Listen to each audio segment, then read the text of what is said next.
What a mad and crazy world it is.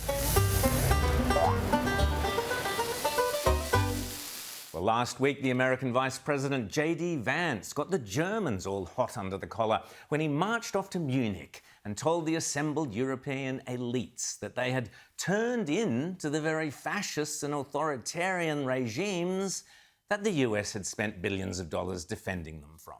Remember, for instance, the vile Stasi in communist East Germany, who spent the whole time snooping around listening in on everyone, as portrayed in the brilliant 2006 film The Lives of Others. Sie kennen mich nicht, aber ich kenne Sie.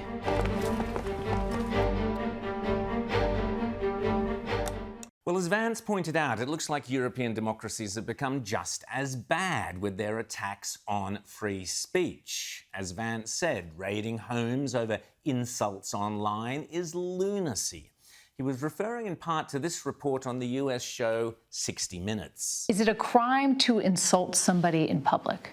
Yes. Yes, it is. And it's a crime to insult them online as well? Yes. The fine could be even higher if you insult someone in the internet. Why? Because in internet, it stays there. If we are talking here face to face, you insult me, I insult you, okay, finish. But if you're in the internet, if I insult you or a politician...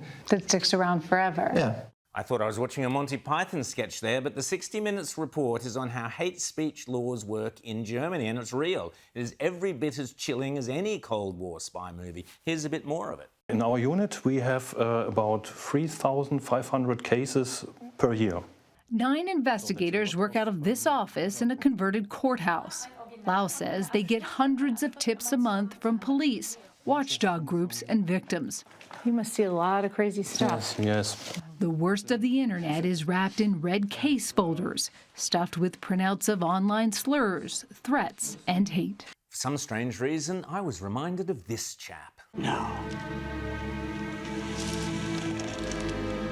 What shall we talk about? Indeed, last year, a member of the increasingly popular so-called far-right party Alternative for Deutschland, Marie-Theresa Kaiser, was convicted and fined over $6,000 for posting claims which included, wait for it, official statistics showing that Afghan immigrants are disproportionately committing sexual assault in Germany. Yes, official statistics. Meanwhile, over in Scotland, they've gone one better than hate speech. Now they're going after little old ladies for hate thoughts, or in this instance, hate prayers, for silently praying and protesting outside an abortion clinic. It's religious preaching, silent vigil. So standing here saying nothing, it's a silent vigil. Meanwhile, over in New Zealand, the police found themselves stuck between a haka and a hard place. Which minority group do you support, the Maoris or the gays?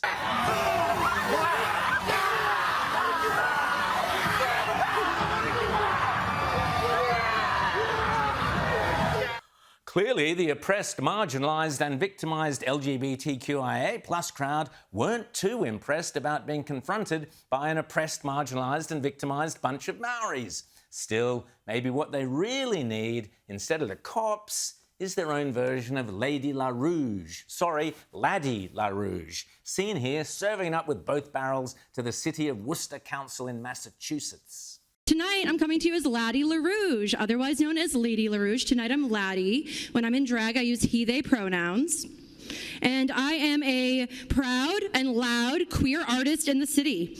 I am a local burlesque and drag performer, producer, educator, and historian.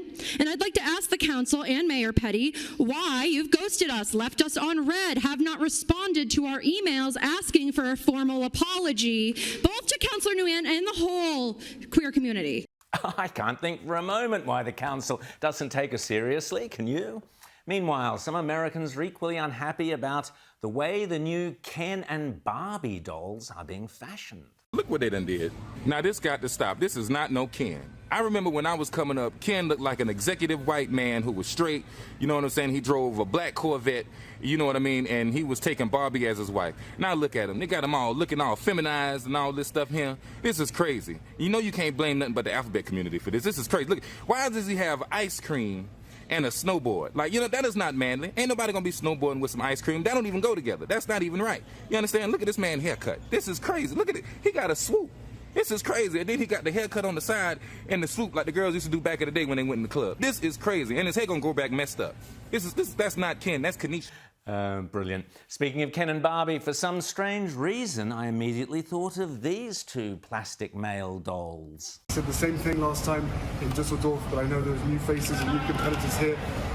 So the whole world, this whole Invictus community and the whole world stand with you. Harry and Trudeau, what a pair. But while we're on the topic of MAGA meltdowns, here's the best description of Trump derangement syndrome, TDS, I've heard yet. You don't realize how real this is until, you can't reason with people. So, I was at a friend's birthday party in LA, just a birthday dinner, and it was a nice, quiet dinner, and everyone was behaving normally.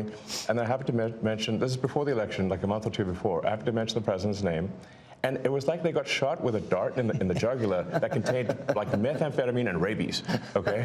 And they're like, wow! And I'm like, what is wrong? Guys, you can't have a normal conversation.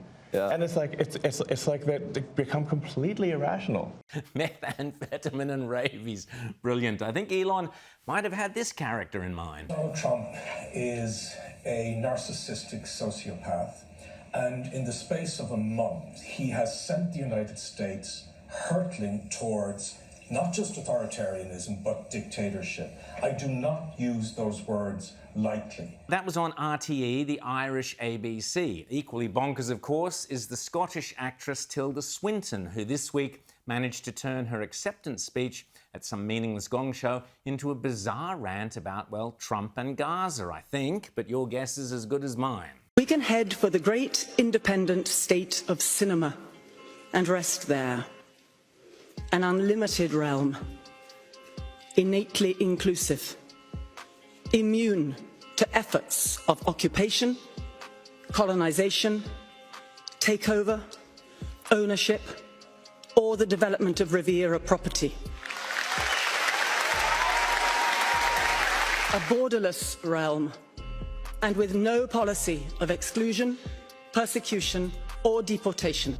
Still, at least Tilda managed to deliver her speech without her trousers falling down, which is more than can be said for classic TDS sufferer and one-time Star Wars hero Mark Hamill. So what makes us love cinema so much that we're all gathered here to celebrate tonight? For me, it's that films create worlds so vivid and stories so powerful that we lose ourselves in them completely. They create immersive cinematic landscapes that feel alive, whether they're set here in London or anywhere. Oops, here we go. What on earth would Obi-Wan Kenobi make of that clown? Well, how about these charming young ladies? Now, this is what I call acute TDS. I think he's a psychopath. I think he doesn't have sympathy for anybody. Donald Trump's a psychopath. So, yeah, I really do think so. You want public execution of Donald Trump and Elon Musk? Yes, please. Charming. Almost as nuts were these comments by a woke news reporter on the left-wing NBC attacking J.D. Vance's comments about free speech by implying that the Holocaust was caused by free speech. Trump Secretary of State Marco Rubio set her to rights. In a country where free speech was weaponized to conduct a genocide, and he met with the head of a political party that has far-right views and some historic ties to extreme groups. The context of that was changing the tone of it. And you know that the censorship was specifically about the right. No, I have to disagree with you. Free speech was not used to conduct a genocide. The genocide was conducted by an authoritarian Nazi regime that happened to also be genocidal because they hated Jews and they hated minorities and they hated those that they had a list of people they hated, but primarily the Jews. There was no free speech in Nazi Germany. There was none. There was also no opposition in Nazi Germany. They were a sole and only party that governed that country. So that's not an accurate reflection of history. Free speech. And yeah, they're trying to crush it here as well. But Kamala Harris was one of those who wanted to introduce, like we do here, hate speech laws and internet censorship, the very same thing both our major political parties are doing here, to the coalition's eternal shame. But the good thing about Kamala Harris is that even when she can say whatever she wants, you still can't understand a word of it. And it doesn't mean we don't see the beauty in everything. right? These things all coexist. But I believe we fight for something, not against something. And that's our optimism.